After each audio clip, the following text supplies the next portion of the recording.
Good morning students, welcome back in my YouTube channel. आज की अपनी इस वीडियो में हम करेंगे कक्षा 10 की विज्ञान का पार्ट 3 धातु और अधातु। शुरू करने से पहले अगर मेरे चैनल को आपने सब्सक्राइब नहीं किया है तो अगला नोटिफिकेशन प्राप्त करने के लिए इसे सब्सक्राइब जरूर कर दीजिए। अब हम चलते हैं अपने पहले प्रश्न पर। एनोडीकरण किसे कहते हैं?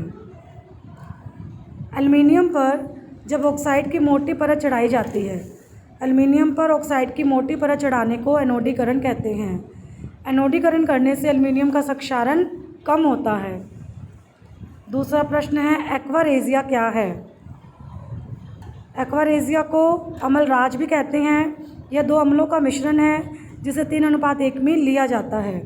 इसमें सांद्र हाइड्रोक्लोरिक अम्ल 3 अनुपात और सांद्र नाइट्रिक अम्ल 1 अनुपात में लिया जाता है। अम्लराज में सोने चांदी जैसी धातुएं भी विलय हो जाती हैं। प्रश्न नंबर 3, सक्रियता श्रेणी किसे कहते हैं? इसका क्या लाभ है? वह श्रेणी जिसमें धातुओं को उनकी अभिक्रियाशीलता के घटते क्रम में रखते हैं उसे सक्रियता श्रेणी कहते हैं।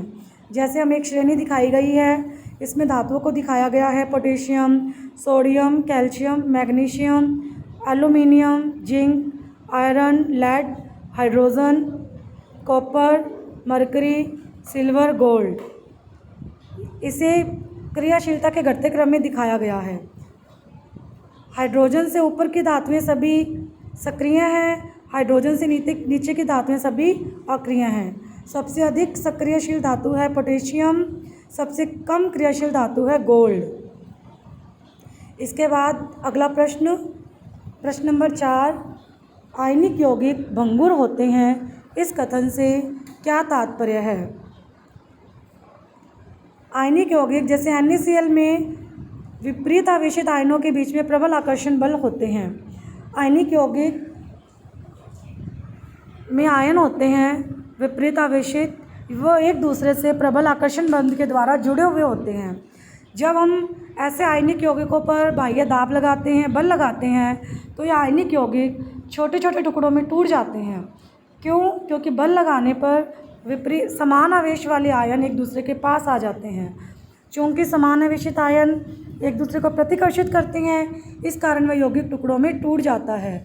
इसे ही आयनिक यौगिकों की भंगुर प्रकृति कहते हैं। अब अंतिम प्रश्न है, ठोस अवस्था में आयनिक यौगिक विद्युत का चालन नहीं करते जबकि गलित अवस्था में विद्युत का चालन करते हैं, समझाइए।